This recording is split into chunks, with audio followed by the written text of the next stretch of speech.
Bienvenue dans le podcast Changer pour mieux, le podcast qui aide les femmes à aligner leurs aspirations personnelles avec leurs aspirations professionnelles. Je m'appelle Sophie et je suis consultante en accompagnement professionnel. Ici, je parle de carrière seule ou avec des experts et des invités. Si vous souhaitez avoir des conseils, des astuces, des expériences inspirantes pour vous aider dans vos réflexions professionnelles, vous êtes au bon endroit. Bonne écoute! Nous avons le plaisir d'accueillir Agnès, ingénieure pédagogique à l'EM Lyon Business School, dont le parcours fascinant illustre la puissance de la réinvention professionnelle. De l'enseignement à l'entrepreneuriat, en passant par le soin aux personnes handicapées, Agnès nous partage son parcours atypique, ses choix de vie audacieux et les leçons qu'elle a tirées de ses diverses transitions professionnelles. Cet épisode est en 2 parties. Bienvenue, bonne écoute sur la première partie. Donc bonjour Agnès, merci d'être parmi nous aujourd'hui pour ce podcast. Déjà, pour commencer, est-ce que tu peux nous partager un petit peu de ton parcours qui est très riche? Comment est-ce que tu es arrivé à être aujourd'hui ingénieur pédagogique à l'EM Lyon après avoir exploré plein de domaines variés, très différents, entre l'enseignement, le soin aux personnes handicapées, l'entrepreneuriat? Comment tu en es arrivé là? Oui, alors effectivement, bonjour Sophie. Je pense qu'on peut vraiment dire que j'ai un parcours varié parce que je suis passée par pas mal d'étapes avant d'arriver à ingénieur pédagogique. Et peut-être que je passerai encore par d'autres étapes pour arriver à autre chose, Dieu sait. Du coup, moi, j'ai fait un bac S, puis au sortir d'un bac S, j'étais forte en maths et en physique. Donc j'ai fait une école d'ingénieur. J'ai commencé.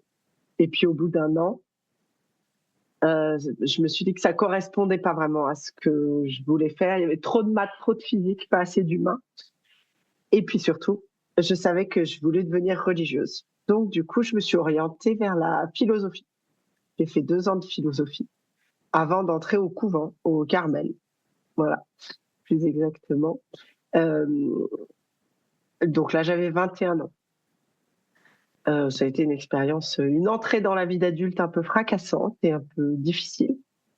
En sortant du Carmel, j'ai passé 8 mois à m'occuper d'adultes handicapés mentaux. Et ensuite, là, je suis partie vers les sciences de l'éducation. Ça a été la découverte de ma passion pour la pédagogie. J'aurais aimé faire de la formation pour adultes, ça m'attirait vraiment, mais j'ai eu peur de me lancer. Et donc, du coup, j'ai passé le concours de professeur des écoles. Et j'ai été professeur des écoles pendant 3 ans. Suite à un burn-out, j'ai créé ma boîte pour faire des cours à domicile. Et donc là, j'ai donné des cours. Alors, c'était très intéressant parce que c'était vraiment du CP à la terminale, voire préparation concours Instit. Donc, c'était passionnant. Ensuite, 6 ans après, est venue l'envie d'avoir un enfant. Et les cours à domicile, c'est bien, mais c'est tard le soir ou le week-end. Et du coup, c'est pas compatible avec une vie de famille. Et du coup, je me suis formée au digital learning, donc tout ce qui est création de cours en ligne. Et là, maintenant, depuis 2023, je suis du coup à l'EM Lyon en tant qu'ingénieure pédagogique pour créer des formations en ligne, mais aussi accompagner les professeurs, améliorer leurs cours, à avoir une pédagogie plus innovante. Et du coup, comment tu en es venue à te former au digital learning? Comment, je pense à nos auditeurs qui envisagent des reprises, de formation. Est-ce que tu as pu, te faire aider financièrement? Est-ce que tu as fait ça sur fonds propres? Est-ce que ça a été très long comme reprise, de formation? Alors, ça a été un petit peu complexe aussi parce que j'ai du mal à me faire confiance. Et que je me suis toujours dit comment je vais réussir à me faire embaucher. En fait, la dernière année où je donnais des cours à domicile, je me suis formée en parallèle à distance. Alors ça, c'est vrai que c'est merveilleux les formations à distance parce qu'on peut faire ça en plus de son travail.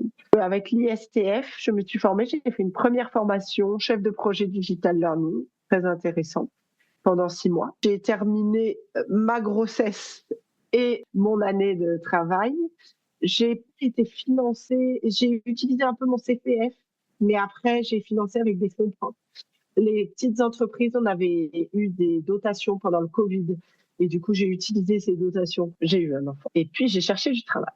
Et là, ça a été assez compliqué. J'en ai trouvé, mais ça s'est mal passé. Et puis, j'ai senti que j'étais pas au niveau techniquement. Et puis, que c'était compliqué pour moi de reprendre après une grossesse. Et du coup, j'ai décidé de refaire une autre formation qui était en présentiel cette fois-ci et qui était en alternance. Alors certes, du coup, j'ai été payée au SMIC pendant 1 an. Alors à 35 ans, un peu, il faut le pouvoir. Mais par contre, l'alternance, ça permet vraiment d'acquérir des compétences beaucoup plus solides. On met vraiment en pratique ce qu'on apprend lors de la formation. Donc ouais, la formation, en ligne n'avait pas suffi finalement, elle a dû être complétée par une formation, en Oui, alternance. je pense que j'aurais pu, si je m'étais fait davantage confiance, parce que là, il y avait beaucoup de difficultés ensemble qui ont fait que j'ai eu besoin de davantage affermir mes compétences. Tu avais besoin d'une légitimité finalement par un peut-être quelque chose que tu jugeais comme un vrai diplôme et peut-être que la légitimité du cours à distance, n'était pas suffisante pour te rassurer, C'est sûr, c'est aussi une question de programmation du cours à distance comparé à la formation que j'ai faite après, puisque du coup, le cours à distance nous présentait un peu les outils utilisés dans le digital learning, mais nous faisait pas vraiment pratiquer, sauf sur un projet final. Alors que la formation que j'ai fait après, qui est en présentiel, pour le coup, il y a beaucoup de projets qui sont organisés tout au long de l'année et qui servent un peu de cas d'évaluation. Et ces cas d'évaluation, du coup, nous incitent à toucher à tous les outils, à mettre les mains dans le cambouis. Et c'est vrai qu'on se sent beaucoup plus en confiance après ça. Je pense que l'alternance joue beaucoup, effectivement, puisqu'on a de la pratique professionnelle. D'autant qu'en plus, à nos âges, quand on fait une alternance à 35 ans, on va vraiment travailler comme un salarié normal. On a une expertise professionnelle qui nous permet d'être aussi efficace qu'un salarié normal, en fait. tout à fait, ouais. Oui, c'est vrai que c'est des profils en plus super intéressants pour les entreprises. Moi, je sais que j'adorais quand j'étais RH, prendre des personnes, en reconversion professionnelle en alternance parce que c'est des super, alternants. C'est vrai. J'en viens à ma 2e question sur les compétences transférables. En fait, quelles compétences tu as pu transposer d'un métier à l'autre qui sont différents et qui ont quand même, des choses en commun? Quelles compétences a pu enrichir ta carrière, ont pu être transférées d'un métier à Alors moi, je l'autre? crois que ma carrière, elle est vraiment centrée sur l'accompagnement des personnes. Dans tous les métiers, voilà, cette écoute, cette attention aux autres, aider l'autre, en fait, c'est même presque aider l'autre à se réaliser lui-même, à comprendre ce qu'il veut dire, à clarifier ce qu'il est. Tout ce qui est pédagogie, expliquer le plus simplement possible, le plus clairement possible. Et alors ça, on l'a en primaire, on l'a dans les cours à domicile, bien sûr. Et ça, je le retrouve vraiment dans le métier d'ingénieur pédagogique parce que la pédagogie digitale demande une finesse. Il faut être vraiment très précis, très clair, puisque on n'a pas le professeur derrière pour dire ah non mais là c'est pas tout à fait ça que je voulais dire. Je voulais être plus précis. C'est les compétences scolaires, parce qu'en fait, quand j'ai fait mon école d'ingénieur, qui aurait pensé que 10 ans plus tard, je me retrouve à donner des cours de sciences industrielles à des étudiants où je me suis servi de ce que j'avais appris à mon école d'ingénieur, ou des cours de philosophie où je me suis servi de mon DUG. Et puis même là, à l'EM, sur de la microéconomie, par exemple, il y a des compétences en mathématiques que j'ai développées qui sont très utiles et qui servent parce que, effectivement, les professeurs sont les spécialistes de leur matière et nous, en tant qu'ingénieurs pédagogiques, on n'a pas à être spécialistes des matières, mais quand même, pour bien comprendre le fond du problème, on a intérêt à être pas trop mauvais quand même à avoir cette agilité d'esprit, à comprendre le sens, le message. Et puis, les mathématiques, malheureusement, il vaut mieux maîtriser si on veut comprendre ce qui se passe dans les formules, quoi. Des compétences techniques, donc comme les mathématiques et des compétences aussi plus comportementales comme, l'agilité, la capacité à assimiler assez rapidement, des contenus dont tu n'es pas, finalement Tout à familière fait. Et alors ça, c'est particulièrement. à la fois une compétence et à la fois quelque chose c'est ma passion. Découvrir des nouveaux contenus, apprendre. J'ai fait de ma passion mon métier. Découvrir des nouvelles choses, arriver à les comprendre et les transmettre. C'est passionnant. Donc une curiosité intellectuelle aussi finalement C'est très ça, présente. tout à fait. Et pour, identifier finalement, cette ligne directrice, ce besoin d'accompagner les autres, est-ce que tu t'es fait, accompagner, par, un professionnel, de carrière? Ou est-ce que tu as lu des livres, des choses particulières pour t'aider à réfléchir, prendre un peu de recul sur, ce que tu voulais faire ou ça s'est Au fait comme début, ça ça? s'est fait toujours un peu dans la douleur. C'est-à-dire que ça n'a pas été, ah bah tiens, non mais ça m'irait mieux, ce serait plus sympa de partir là-dessus, etc. Ça a vraiment été non mais là c'est juste pas possible pour moi de tenir, que ce soit au Carmel, que ce soit dans l'accompagnement de personnes handicapées, que ce soit auprès des enfants en tant qu'instit. Vraiment, il y a eu à chaque fois non mais là en fait je mets ma vie en danger, ma santé mentale en danger. Stop. Toucher le fond, il faut que je remonte.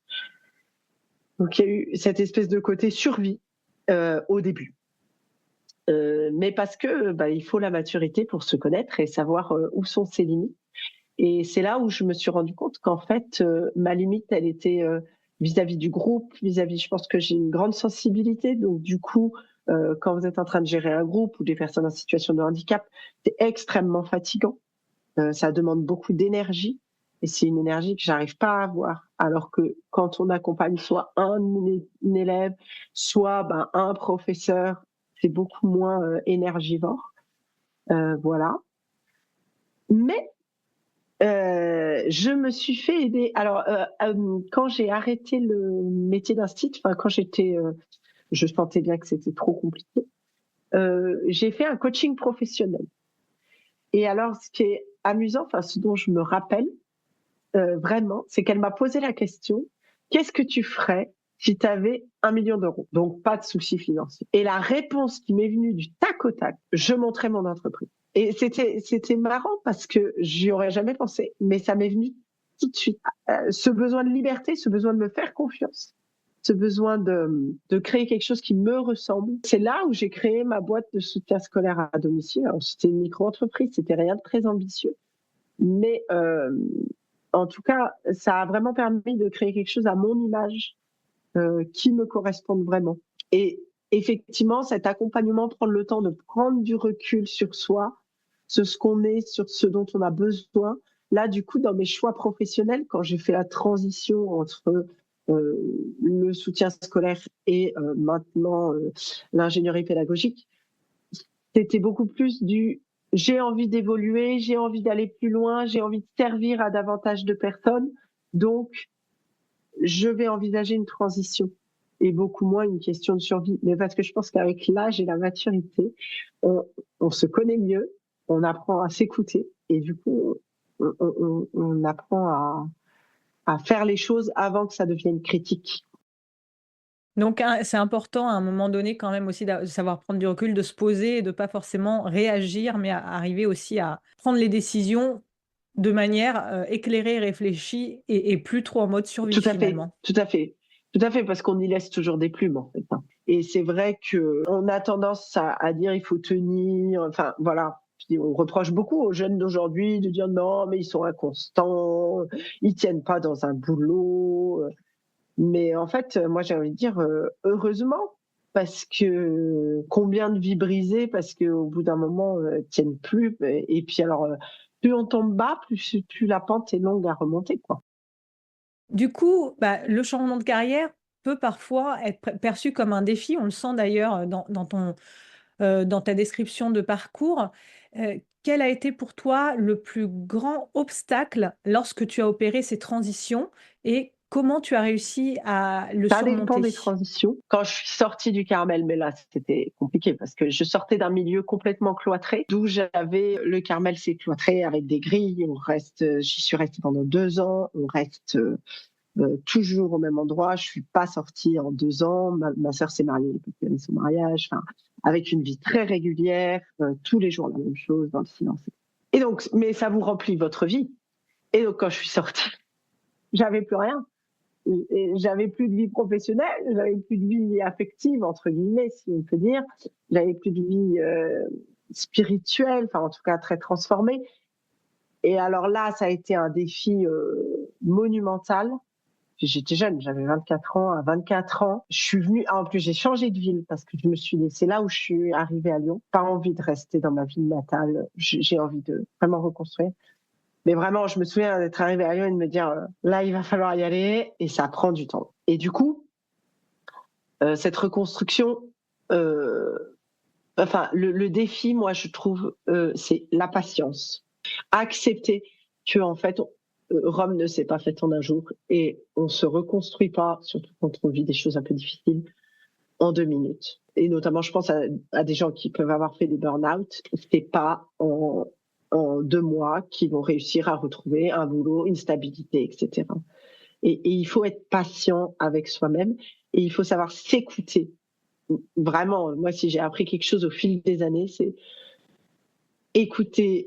écoute-toi. Finalement, tu sais ce qui est bon pour toi, tu sais là où ça tire trop, tu sais là où c'est bien, c'est confortable, et il n'y a pas de honte à s'écouter, quoi.